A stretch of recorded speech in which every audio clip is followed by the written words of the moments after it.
All right, for the 14th league, we have Abyss.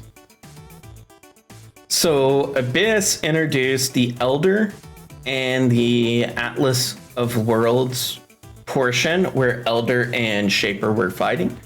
It added 32 new maps, included 2 new unique maps, and it added new boss fights with the Elder and his 4 guardians.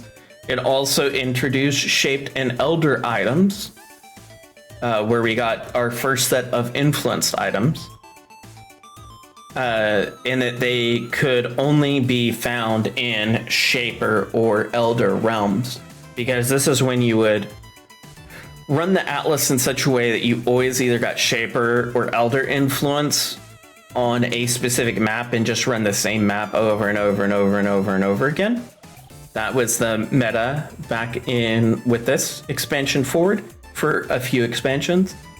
As for Zeta mods, we had Anarchy, Bloodlines Beyond, Fortune Favors the Brave, Ambush, Domination, Essence, and Breach.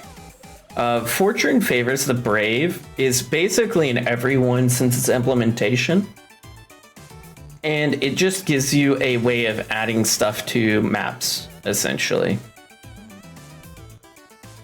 So in Abyss, the league introduced abysses, cracks, and pits on the earth that spawn monsters when approached, and Abyssal Jewels, a special type of jewel with new mods that can be equipped in generic skill tree slots or in abyssal sockets found on specific gear pieces. So it added Ghastly, Hypnotic, Murderous, Searching Eye, and Stygian Vices.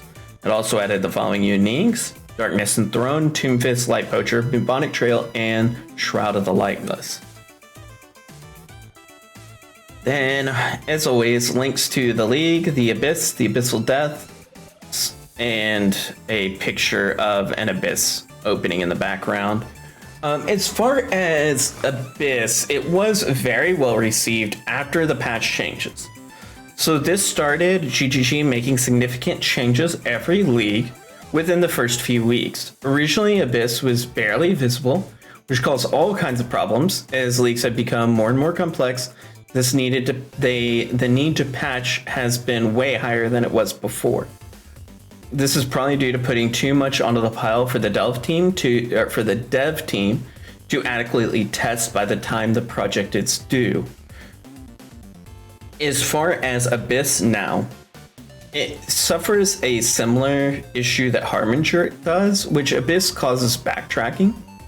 And if, for instance, you hit the Abyss, and then everything came out, you could do it in like 2 or 3 waves. Instead of you chasing everything down, if everything just came out of the ground, like just poured out, and then at the end, you either got a depth or a treasure trove.